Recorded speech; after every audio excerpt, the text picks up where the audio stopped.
नमस्कार दोस्तों, talks with विवेक रनियाल में आपका स्वागत है। आज हमारे साथ हैं एक ऐसी शख्सियत जिनकी पहचान सिर्फ एक टीचर के तौर पर नहीं है, बल्कि एक खिलाड़ी, चैंपियन और पावर लिफ्टिंग को कठुआ और जम्मू कश्मीर में एक अलग मुकाम तक पहुंचाने वाले इंसान के तौर पे है।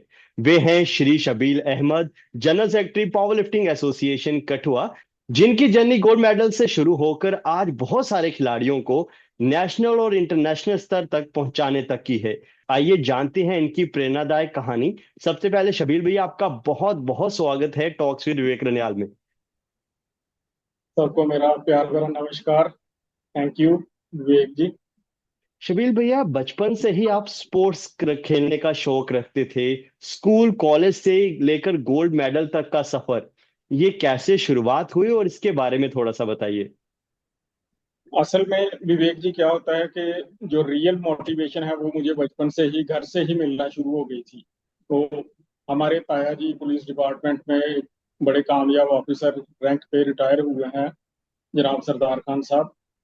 तो वो भी अपने टाइम के रेसलिंग और कबड्डी के चैंपियन रहे हैं और एथलीट भी थे। जी। तो हर तरह का स्पोर्ट्स उन्होंने खेला है। वो भी हमारे परिवार में एक अलग ही मोटिवेशन थी। वो दंगल भी लड़ा करते थे।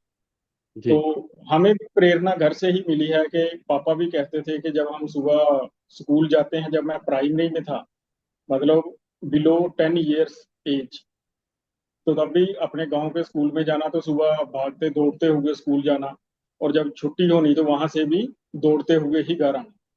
तो जी। तब हमें ये पता नहीं था एक्चुअली कि हमने बनना क्या है, कि हम रेसलर जी। बनेंगे या पावर लिफ्टिंग करेंगे या क्या, ये कुछ पता नहीं था।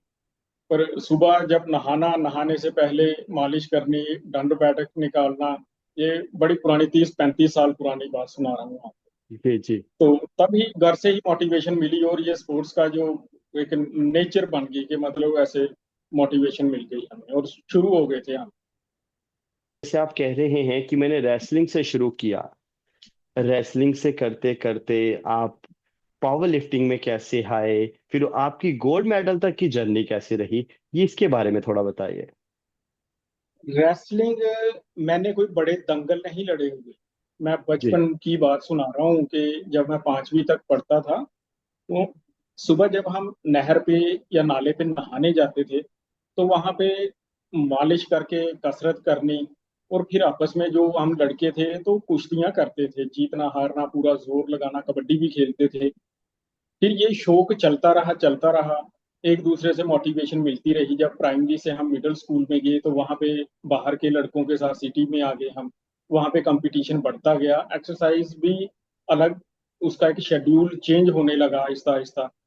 फिर आपस में बेट भी लगाते थे लड़के कि मतलब बिना रुके 50 दंड निकालो, 50 बैठक कौन निकालता है। फिर वो भी शुरुआत की 11 साल की जी। उम्र में। तो जी। उससे क्या हुआ कि हमें अपने भी स्टेमिने का पता चलना शुरू हो गया कि हम लगातार कितनी, मतलब एक ही सांस में हम कितनी उठक बैठक, दंड बैठक निकाल सकते हैं।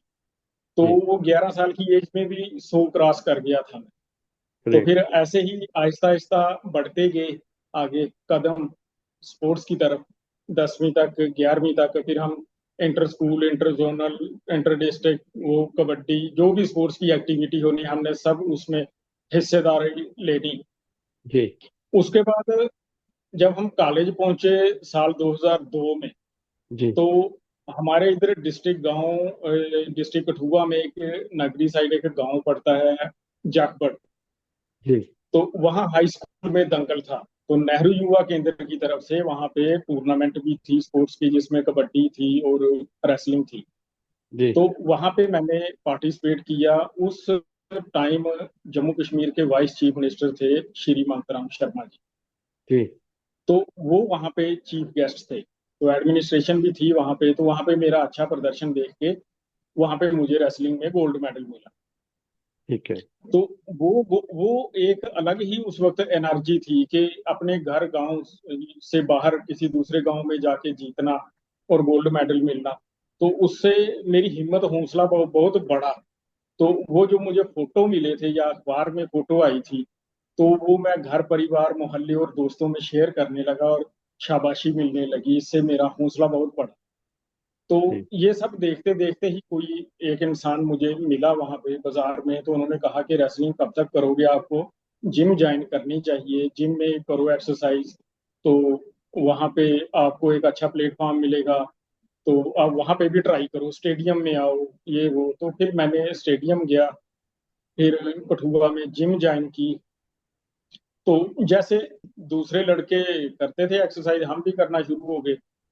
तो dead lift, hack lift, two hand curl, biceps, squat, bench press.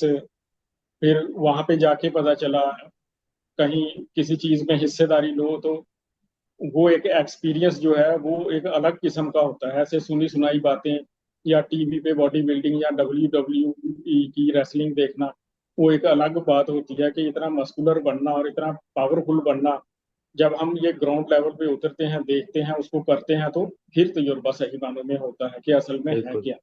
बिल्कुल। बिना टाइम टेबल के और वर्कआउट प्लान और एक डाइट प्लान के बगैर हम लोग कामयाब हो नहीं सकते। फिर वहां पे जिम में हमारा अपना एक ग्रुप बना लड़कों का। तो फिर हम लोगों ने एक वर्कआउट प्लान बनाया कि मंडे को हम चेस्ट की एक्सरसाइज करेंगे, ट्यूसडे को बाइसेप्स ट्राइसेप्स करेंगे, वेडनेसडे को हम बैक प्लस शोल्डर करेंगे, थर्सडे को ट्राइसेप्स करेंगे, फ्राइडे को मिक्स करेंगे और सैटरडे को लेग्स का वर्कआउट करेंगे। ये सब सब चीजें उस वक्त मेरे लिए नई थी।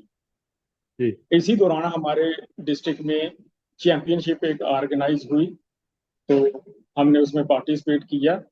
तो उस वक्त मेरा बॉडी वेट था 55 kg। 2001-2 की बात सुना रहा हूँ। तो भैया ये कौन सी उस वक्त चैंपियनशिप थी?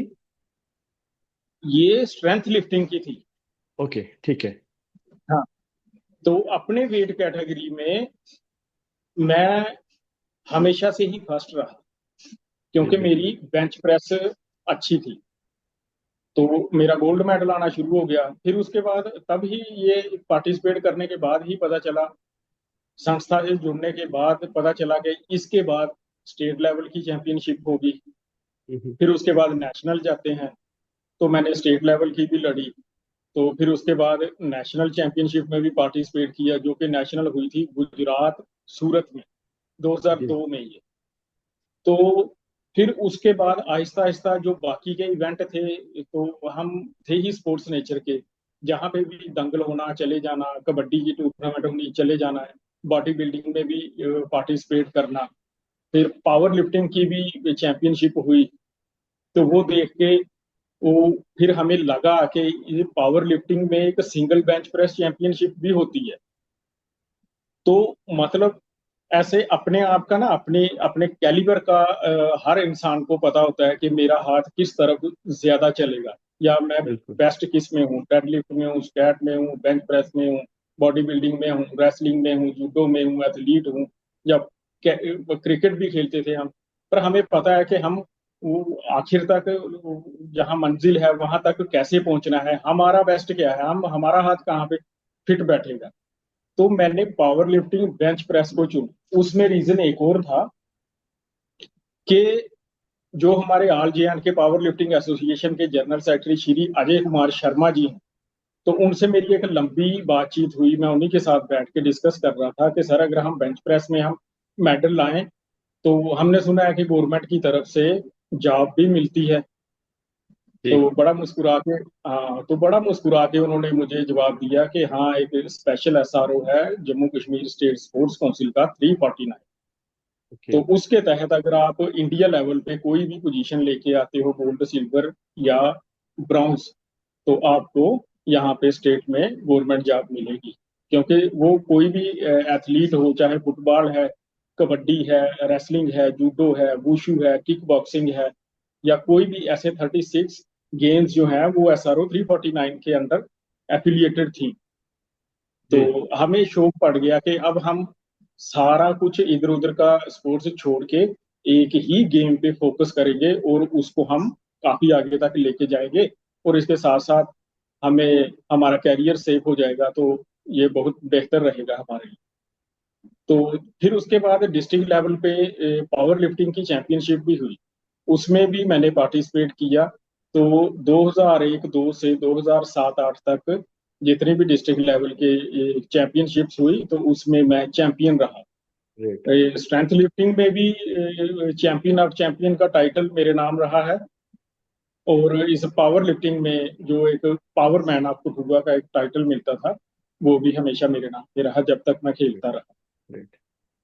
तो इसके बाद ये जर्नी ऐसे कहना बड़ा आसान है, पर इसको यहाँ तक पहुंचना बड़ा मुश्किल था, क्योंकि रेस्पॉन्सिबिलिटीज भी थी साथ साथ में फैमिलीज की। तो अकेले पापा और हम पांच भाई बहन। तो उसमें मेरे बड़े भाई साहब जो है वो फिजिकली हैंडीकैप्ड हैं, तो घर की रेस्पॉन्सिबिलिटी भी काफी रहती थी।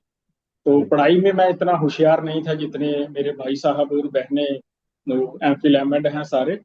और उस वक्त मेरी ग्रेजुएशन कंप्लीट नहीं थी। तो ओके। मेरा ध्यान जिम में रहता था और पावर लिफ्टिंग की तरफ ही 24 घंटे जागते सोते, फिर घर का थोड़ा बहुत काम भी करना, खेत का, गाय का। तो इसके साथ साथ मैंने इस चीज को जिंदा रखा अपने साथ। तो डिस्ट्रिक्ट के और स्टेट के जितनी भी चैंपियनशिप हुई उसमें गोल्ड जीता, और जम्मू कश्मीर को इंडिया लेवल पे रिप्रेजेंट किया। और साल 2007 में मेरा नेशनल मेडल आया। फिर उसके बाद 2008 जनवरी में जे.एंड.के स्टेट स्पोर्ट्स काउंसिल की तरफ से जो एक एडवर्टाइजमेंट निकलती है कि जितने भी आउटस्टैंडिंग स्पोर्ट्स पर्सन रहे हैं नेशनल लेवल पे, वो अपने डॉक्यूमेंट्स वगैरह यहाँ पे दें, और उसके बाद आगे की कार्रवाई शुरू होगी। इससे क्या हुआ कि फिर मुझे आहिस्ता आहिस्ता इसके आगे का लेवल फिर यही आ गया कि अब गवर्नमेंट जॉब की आगे प्रोसेस क्या है। तो फिर उसमें भी हम रोजाना कभी तीसरे दिन हफ्ते में एक बार तो जम्मू चक्कर लगता था कि अब हमारी फाइल कहाँ पहुंची है। तो उस साल स्पोर्ट्स काउंसिल की तरफ से हर साल 25 पोस्टें होती थी। तो जी। मेडल अगर 35 आ गए, कि कबड्डी का भी आए हैं, वुशु के भी आए हैं, तो अब वो 25 पोस्टें जो हैं वो किसको मिलेंगी, है ना। मेडल तो 35 आ गए, तो 25 पोस्टें किसको मिलेंगी वो। जी। तो उसमें भी बड़ा ही एक ट्रांसपेरेंसी के साथ एक मेरिट बनता है कि जो गोल्ड मेडलिस्ट हैं वो अगर 10 गोल्ड आए हैं तो 10 पोस्टें उनके लिए कंफर्म करते थे। फिर अगर ठीक है। 10 सिल्वर हैं तो फिर 10 पोस्टें सिल्वर मेडल वालों की होगी। और अगर बाकी के ब्रॉन्ज हैं तो पोस्टें 5 हैं, तो वो उनमें से 5 कौन से ब्रॉन्ज वाले सिलेक्ट होंगे। उसमें फिर according to the qualification of the outstanding sports person, के जो ग्रेजुएट हैं उनको प्रायोरिटी में लिया जाता था, जो +2 थे या उससे नीचे थे फिर उनको बाद में। तो इसी तरह ये लेवल आगे चलता गया, वेरिफिकेशन वगैरह होती रही। तो साल 2009 में, 1 अक्टूबर 2009 में मुझे एजुकेशन डिपार्टमेंट में जॉब मिली। तो अभी भी मैं अपनी सेवाएं जो हैं वो पिछले 16 सालों से एजुकेशन डिपार्टमेंट में बतौर टीचर के दे रहा हूँ। शबीर भैया, आपने अपनी बताया पूरी स्टोरी बचपन से लेके जॉब तक। 2009 में आपने गवर्नमेंट सेक्टर को एज अ टीचर ज्वाइन किया। शबीर भैया, आपने कहा कि मैंने 2007 में गोल्ड मेडल जीता। कहने को तो बहुत आसान है कि आपने गोल्ड मेडल जीता नेशनल लेवल पर। वो एक लड़का जो एक गांव का है, उसके पास रिसोर्सेज बहुत कम है, 5 भाई बहन हैं, वो पढ़ भी रहे हैं, कमाने वाले सिर्फ एक। और उस दौर में जो स्ट्रगल था, और उस टाइम आपने कह दिया कि हमने डाइट चार्ट बना दिया, भाई हमने एक्सरसाइज प्लान बना लिया। आज हर गली में आपको एक्सरसाइज प्लान बनाने वाले और डाइट चार्ट बनाने वाले मिल जाएंगे। आप बात कर रहे हैं 2000, सन 2000 की, तब तो डंबल, ये प्लेट्स, ये रॉड्स, इतनी अवेयरनेस नहीं थी। पर उस टाइम पे शबील भैया ने अपनी डाइट, अपना जुनून कैसे जिंदा रखा, वो ज्यादा इंपॉर्टेंट है। इस बारे में बताइए। ये बिल्कुल दुरुस्त कहा आपने कि उस वक्त इतना एडवांस टेक्नोलॉजी नहीं थी जिम की भी। जी। हम लोग स्टेट में नेशनल या इंटरनेशनल या एशियन गेम्स, ओलंपिक गेम्स में भी पार्टिसिपेट करें, तो जो राड होती है जिसमें प्लेट्स डालते हैं जिस पे हम लिफ्ट करते हैं, वो राड भी ओलंपिक राड होती है, 20-22 केजी की। 20 केजी जी। की भी है, 22 की भी है। और जिम में जो हम एक्सरसाइज करते थे कठुआ के किसी जिम में 20 किलो वाली राड नहीं थी, वहां दस ओ। किलो वाली थी। ये ट्रुथ है। 20 किलो की राड पे एक जो हम उस वक्त लिफ्ट करते थे, उस वक्त थोड़ा दिक्कत जरूर आती थी हमें, बिल्कुल। क्योंकि प्रैक्टिस हमने जो की है उस पे, वो जो 10 किलो वाली राड है वो थोड़ी पतली होती है, तो हमारी ग्रिप ऐसे बनती थी, उसको हम मुट्ठी में ऐसे बांधते थे। जो बीस हम्म। किलो वाली है वो उससे थोड़ी मोटी है, तो एक जी। वो भी बैलेंस उस वक्त बनाना बड़ा मुश्किल होता था। जी। तो ये छोटी छोटी जो टेक्निक्स है ना, ये इससे डिफिकल्टीज आती हैं प्लेयर्स को। जी। ठीक है ना। तो बाकी का सामान जो था वो भी इतना ज्यादा नहीं था जितना कि आज भी हम वर्कआउट करते हैं फिजिकली फिटनेस के लिए। तो आज तो सारा कुछ इजी है, मशीनरी जो है वो भी बैलेंस्ड मिलती है ना, बिल्कुल। कि आपको सिर्फ बैठ के उस पर एक्सरसाइज करनी है। 19 साल 20 साल पहले की बात करोगे तो इतना एडवांस नहीं था हर किसी के लिए, सिर्फ मेरे लिए नहीं, हर जगह ऐसा ही था, बड़ा ऐसे थोड़ा देसी और लोकल टाइप के जिम्स होते थे। जी। तो उसमें हम करते थे एक्सरसाइज, पर हमसे पहले जो हमारे सीनियर्स थे जी। वो भी एक्सरसाइज करते थे वहां पे, वेट लिफ्टर भी थे। तो हम उनको देख देख के उनको फॉलो भी करते थे, और उनसे छोटे छोटे टिप्स उनसे पूछते थे, डाइट में क्या लेना है, एक्सरसाइज कैसे करते हैं। तो वो हमें बताते थे। रिटर्न में तो नहीं मिला आज तक हमें कोई वर्कआउट प्लान, या मतलब वो शेड्यूल डाइट का ऐसा किसी ने नहीं दिया, ना हमने किसी से लिया। जी। तो वो पूछ पूछ के ही, आमतौर पे ज्यादातर मेरी डाइट, मैं वेजिटेरियन हूँ आपको बता दूं, तो मेरी डाइट लिक्विड पे ही रही है, जैसे जूस, दूध, सूप, उस पे ज्यादा फोकस था मेरा। तो प्रोटीन्स के लिए वेजिटेबल्स, ये वगैरह जो भी हो, इतना ज्यादा हाई फाई नहीं था। एक जुनून था, शौक था, कि डाइट नहीं भी होगी तब भी इस लेवल तक अपने आप को लेके चलना। जुनून और वो ज्यादा जुनून जरूरी हमें है डाइट से। हाँ हाँ, बस एक ऊपर ऊपर वाले से हम दुआ मांगते थे कि कामयाब हो जाएं, और एक अपना एक शौक था बस, और कुछ नहीं। ग्रेट भैया, मैं हैरान हूँ शबील भैया। एक मतलब वो देसी सा लड़का, बस करना है, तुम मुझे सूखी रोटी भी दोगे मैं वो भी खा के काम करूंगा। बिल्कुल वैसे ही किया हमने, कि ना भी मिलता, दूध ना मिलता या डाइट ना मिलती, तब भी हमने पीछे थोड़ी हटना था। पीछे हटने वाले थे ही नहीं, हमने अपना वो चुन लिया था, अपना कैरियर, अपनी लाइफ का हमने वो डिसीजन ले चुके थे। चाहे कोई साथ दे ना दे, हमने ये काम करना और करते ही रहेंगे जब तक इसमें कामयाब नहीं होंगे। ग्रेट भैया। शबील भैया एक चीज, कि जब आप जिम में ओवर मतलब आपको अच्छी स्ट्रेंथ आ गई आपकी बॉडी में, जो जिम के वेट थे वो आपको हल्के पड़ गए, और आप अपना स्कूटर लेके 25-30 किलोमीटर एक जगह पे जाके वेट लाए, और उसी ओनर ने आपको वहां पे वेट नहीं रखने दिए और आपसे जिम से निकाल दिया, और उसके बावजूद आपने गोल्ड जीता था। वो स्टोरी प्लीज थोड़ा। छोड़ो विवेक जी वो, कोई बात नहीं। क्यों? क्योंकि हर अवेयर। इंसान जो है ना, नहीं मेरी बात सुनिए, हर इंसान जो है वो अपनी लाइफ को अपनी स्ट्रेटजी के हिसाब से चलाता है, अपने जी। आप के लिए, कि वो खुद कैसे बेटर हो। या मतलब ये पास्ट में ऐसा क्या हुआ उसके बारे में मैं कुछ बोलना नहीं चाहता, पर एक स्पोर्ट्स पर्सन को जब मतलब सपोर्ट नहीं मिले और उसको ऐसे डीमोटिवेट किया जाए, तो वो काफी हद तक हर्ट होता है। जी। ये हादसा हुआ था मेरे साथ, कि जितने परफॉर्मेंस थी उतना वेट नहीं था जिम में। तो फिर पापा को बोल के पापा से पैसे लिए, और फिर मैं कहीं बाहर जाके अपने स्कूटर पे, तो वहां से वेट खरीद के लाए। तो जिम के ओनर को शायद ये बात अच्छी नहीं लगी थी, कि जिम मेरा है, सामान मेरा है, आपका सामान मैं अपनी जिम में नहीं रखूंगा। उन्होंने अलो नहीं किया। फिर मजबूरन मुझे क्या करना पड़ा, ये सन 2007 की बात है। फिर जी। उसके बाद मैंने कठुआ रेलवे स्टेशन से मद्रास मेल का एक मद्रास मेल ट्रेन थी, यहाँ से गुजरती थी, लोकल थी वो, उसका पास बनवाया था, डेली अप डाउन करता था मैं जम्मू। तो ओके। फरवरी का महीना, आधा फरवरी और आधा मार्च, ये मैंने गैलेक्सी जिम जम्मू में, सतवारी जो गोल मार्केट के पास है सतवारी में, अपने कोच साहब के पास वहां पे कोचिंग भी ली स्पेशल, और वहां पे जाके वर्कआउट करता था, और काफी देर रात को 10-11 बजे अपने घर पहुंचता था। दूसरे दिन 12-1 बजे दोबारा निकलना। तो घर का काम भी उस वक्त छूट गया था, तो मतलब अपना एक इस स्पोर्ट्स के लिए अपनी पर्सनल लाइफ भी डिस्टर्ब हो चुकी थी मेरी उस वक्त। पर वही एक महीना था, क्योंकि 30-31 मार्च को जो हमारी नेशनल थी, वो थी पालमपुर हिमाचल प्रदेश में। जी तो जी। वहां पे हमारा वो चैंपियनशिप हुई थी। तो उसके लिए ये सारी तैयारी थी। तो वो लास्ट का महीना मैंने जम्मू में प्रैक्टिस की थी कोच साहब के पास, और मालिक ने हमें कामयाब किया उसमें।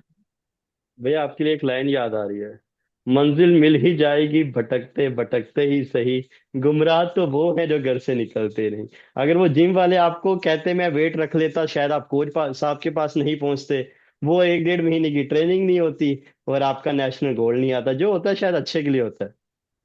बिल्कुल बिल्कुल।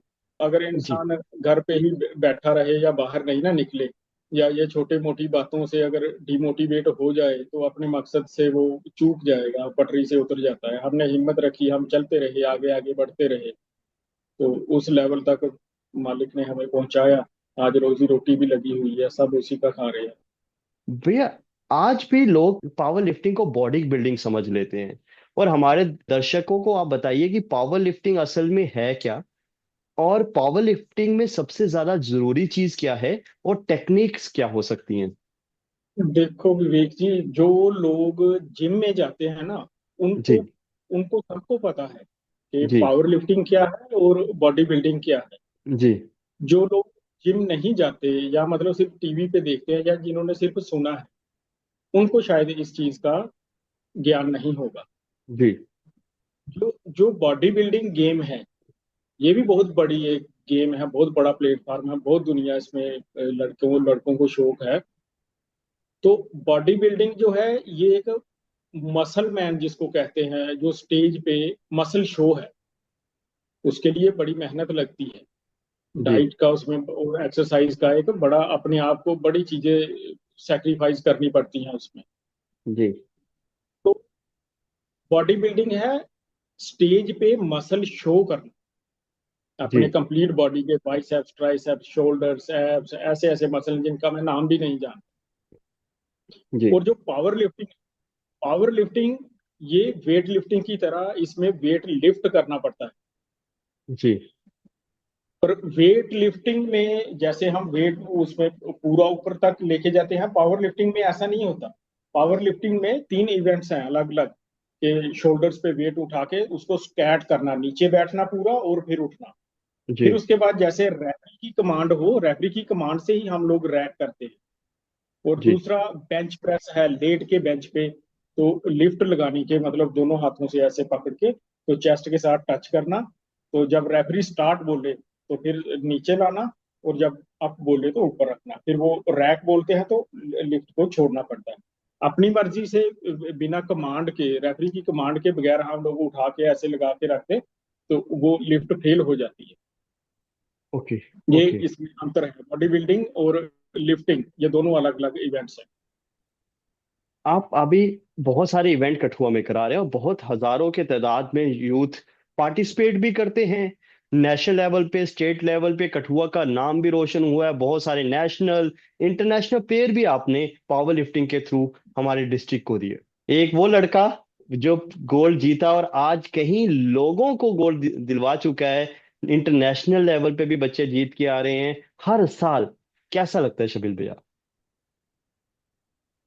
बहुत खुशी होती है।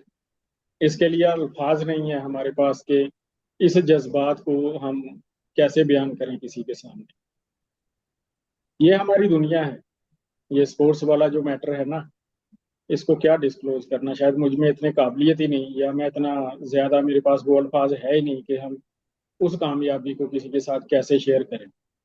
जब एक प्लेयर जो 6-7 सालों से ग्राउंड में दौड़ रहा है, जिम में जा रहा है, चाहे घर में कोई फंक्शन है या रिश्तेदारी में कोई फंक्शन है, उसको भी अटेंड नहीं कर रहा, या सुबह जी अटेंड करके आ जाएगा, शाम को वो छत के नीचे होगा क्लब में, हेल्थ क्लब में, वहां पे अपनी एक्सरसाइज करनी, पसीना बहाना, बाहर की दुनिया का पता ही नहीं, 6-7 सालों से डिस्ट्रिक्ट लेवल पे खेलना, स्टेट लेवल पे पार्टिसिपेट करना, फिर अपने स्टेट को रिप्रेजेंट करना सीनियर नेशनल लेवल में। वहां पे 400 प्लेयर आया होता है, पूरे इंडिया से लिफ्टर्स आते आते हैं, हर स्टेट का गोल्ड मेडलिस्ट आता है। फिर हर साल वहां से चूकना, 2 किलो से, 5 किलो से, 7 किलो से, कि मैं रह गया। फिर इतनी तैयारी करनी वापस आके कि पूरे जुनून के साथ, वो अपनी दोस्ती वगैरह सारे सर्कल छूटे होते हैं उस वक्त। बिल्कुल। तो फिर नेशनल लेवल पे अचीवमेंट आना, कामयाब होना, उस वक्त एक स्पोर्ट्स पर्सन बोल भी नहीं पाता। अपने गुरु के कोच साहब को अगर आशीर्वाद ही लेना हो ना उस वक्त, थैंक यू तक बोलने के लिए जुबान लड़खड़ा जाती है, मुंह में भी पानी होता है, गला भर जाता है, आंखें भर जाती हैं। इस दौर से हम गुजरे हैं, वो हर स्पोर्ट्स पर्सन की इस फीलिंग्स को हम बड़ी ही गहराई से समझते हैं। बिल्कुल। खुद किया, फिर नौजवानों को भी मोटिवेट किया।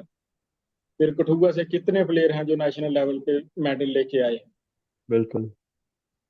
नेशनल से इंटरनेशनल में भी पार्टिसिपेशन रही, और वर्ल्ड लेवल पे एक बहन की 6th प्लेस थी। तो जी। बड़ा प्राउड फील होता है उस वक्त। हर किसी ने, हम है ही लकी है, अगर असल पॉजिटिव बात करनी हो ना। जी भैया। आज तक हम, हमारे साथ जितने भी बंदे जुड़े इस दुनिया में, इस स्पोर्ट्स के नाते मैं बात कर रहा हूँ, तो हर किसी ने सपोर्ट किया है। किसी ने कोई टांग नहीं खींची या हमें हाईलाइट नहीं किया। कठुआ का मीडिया जो है, तो उन्होंने भी अपने स्टूडियो में बुला के हमारे इंटरव्यू लिए थे, इंटरनेशनल लेवल की अलग से। और जो नेशनल अचीवमेंट्स थी हमारी, 5-6 लोग हमारे जो प्लेयर्स थे, तो उनको भी वहाँ पे बधाई भी दी थी और उनको हाईलाइट भी किया था। रेडियो स्टेशन में भी हमारा इंटरव्यू हुआ था। जी और जी जितनी जी भी चैंपियनशिप करवाते हैं हम, 17-18 चैंपियनशिप करवा चुके हैं 2017 से लेके। तो जी। बिना बुलाए भी मीडिया वहाँ पे आता है और हमें बड़ा सपोर्ट करता है। और नामी ग्रामी लोग जो हमारे शहर के हैं वो भी हमें सपोर्ट करते हैं। हम किसी को इनवाइट करें चैंपियनशिप के लिए या ना करें, पर हमारे नॉन में जितने भी हैं वो सब वहाँ पे दर्शक के रूप में भी आते हैं, और स्टेज में बच्चों के लिए अच्छा बोल के जाते हैं और मोटिवेट करते हैं, सपोर्ट करते हैं। बिल्कुल। बिल्कुल। शबीर भैया, आपको क्या लगता है, अगर आपको मौका मिले जम्मू कश्मीर की स्पोर्ट्स पॉलिसी में अगर कुछ बदलाव कर सके, तो सबसे पहले बदलाव आप क्या करेंगे?